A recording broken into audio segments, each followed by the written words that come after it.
আমার যখন আমার বাবা মা বাসায় নিবে, যদি নাও মেরে ফেলে আমি সমাজে কিভাবে বাঁচবো? তখন তো বলবে এই মেয়ে এত বারবার করে চলে গেছে, চলে যাওয়ার পরে এখনো টিকতে পারে না। সবাই তো বলবে এত বারবার করে যে লাভ কি হলো, তুই কি কিছু করতে পারলি? আর যদি মায়েরা ফেলে তুই তো মরেই গেলাম। আমার যে সম্মানটা যে পর্যায়ে চলে গেছে, এই সম্মানকে কখনো উঠে আসবো? এই সম্মানটাকে কেউ দিতে পারবো? তারা আশেপাশের মানুষের কথা শুনে আমার উপরে এত অত্যাচার করে।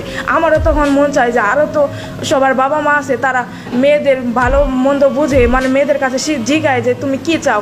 একটা বাবা মা তো চায় যে তার সন্তান ভালো থাকুক, তাহলে আমি যদি ভালো থাকি তাদের কি অসুবিধা? তা আমাকে তো একটাবার বলতে পারতো যে তুই কি চাস, তুই তোর কথা আমার কথা একবার শুনতো, তারপরে কি বলতো। কিন্তু আমার কোনো কথা শুনেই না, তাদের যা মন চায় তাই করে। আর আশেপাশে মানুষ বুদ্ধি দেয়, তাদের কথা শুনে। কিন্তু আমি যে তার মেয়ে, আমি যে কথা বলবো আমার কথাতে পাত্তাই দেয় না। তখন তো আমার অনেক কষ্ট লাগে যে আমি তার মেয়ে হয়ে আমার কথাতে শুনে না, সে আশেপাশের মানুষের কথা শুনে। তখন তো এই বিষয়টা আমার খুব খারাপ লাগে। তাহলে কেমন বাবা মা এটা? কেমন বাবা মা আমার ভালো চায়? বাবা ওর প্রতি আমার কষ্ট হয়, কিন্তু কষ্ট হয়ে লাভ কি? যে বাবা মা আমার কষ্টই বোঝে না, তাদের কষ্ট ভাইবার আমার কোনো লাভ নাই।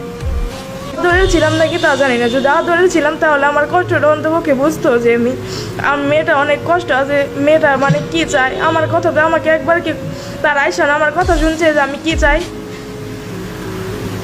তারা শুধু কে বুদ্ধি দিল, কে কি বললো যে এভাবে করবো, এভাবে করে কি মানে আমার যে সম্মানটা যে পর্যায়ে চলে গেছে, এই সম্মানকে কখনো উঠে আসবো? এই সম্মানটাকে কেউ দিতে পারবো? আমার কষ্টগুলা বোঝার মতো কেউ না। আমি আমার কষ্ট কারে বলবো? আমার কষ্ট কে বুঝবো? আমার কথা শুনবো কে? আমার কথা কেউ শুনে না। যেখানে আমার বাবা মা আমার কষ্ট বুঝে না, আমি অন্য কাউকে কেন কষ্ট বলতে যাবো? আমার কষ্ট আজ পর্যন্ত আমি কাউকে বলতে পারি নাই, কারণ আমার এই কথা মনে হয়েছে যে আমার বাবা মা আমার কষ্ট বুঝে নাই। ওইখানে আমি অন্য কাউকে বললে আমার কষ্ট কিভাবে বুঝবো?